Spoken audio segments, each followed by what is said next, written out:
Lu tahu nggak ada seorang pria yang mengubah cara manusia melihat dunia? Namanya Gerardus Mercator.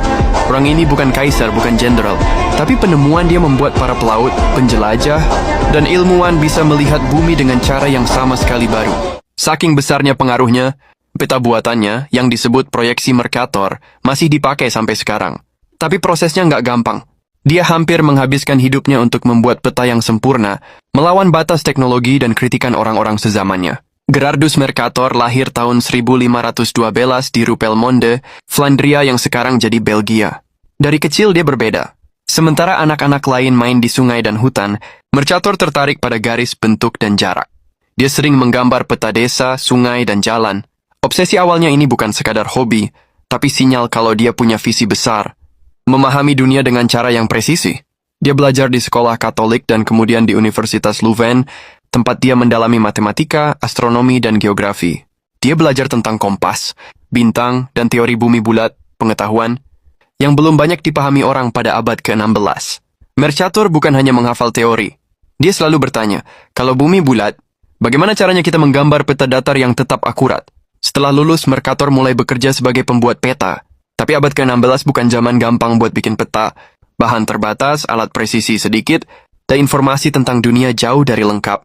Dia harus menggabungkan laporan pelaut, catatan ilmuwan, dan pengkamera sendiri untuk membuat peta yang bisa dipercaya.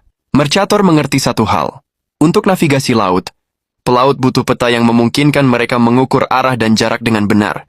Masalahnya, permukaan bumi itu bulat tapi kertas datar. Cara lama membuat peta sering bikin arah tersesat. Banyak kapal nyasar karena peta yang salah. Disinilah ide revolusioner muncul. Mercator menemukan proyeksi Mercator. Cara memetakan bumi ke kertas sehingga garis lintang dan bujur tetap lurus. Ini bukan soal mempercantik peta, tapi soal akurasi navigasi. Bayangin dulu, para pelaut di lautan Atlantik dan Samudra Hindia harus bisa mengarahkan kapal tanpa GPS. Dengan peta Mercator, mereka bisa menggambar garis lurus sebagai rute kompas. Itu mengubah cara dunia menjelajah. Tapi merancang proyeksi ini bukan mudah. Mercator harus menghitung distorsi di kutub, mengubah skala, dan menggabungkan matematika, astronomi, dan pengalaman laut. Dia meluangkan waktu bertahun-tahun, nyaris seumur hidup, untuk memastikan peta itu bisa dipakai. Seperti penemu besar lain, Mercator menghadapi kritik. Beberapa ilmuwan sezamannya bilang peta dia terlalu rumit, distorsi di kutub tidak praktis, dan ide mengubah cara orang melihat bumi terlalu radikal. Tapi Mercator percaya visi besarnya, bukan hanya menggambar peta, tapi menciptakan sistem yang membuat dunia bisa dijelajahi lebih aman dan akurat. Selain itu, dia juga sempat mengalami masalah pribadi, kesehatan, tekanan pekerjaan, dan konflik dengan otoritas kota. Tapi semangatnya tak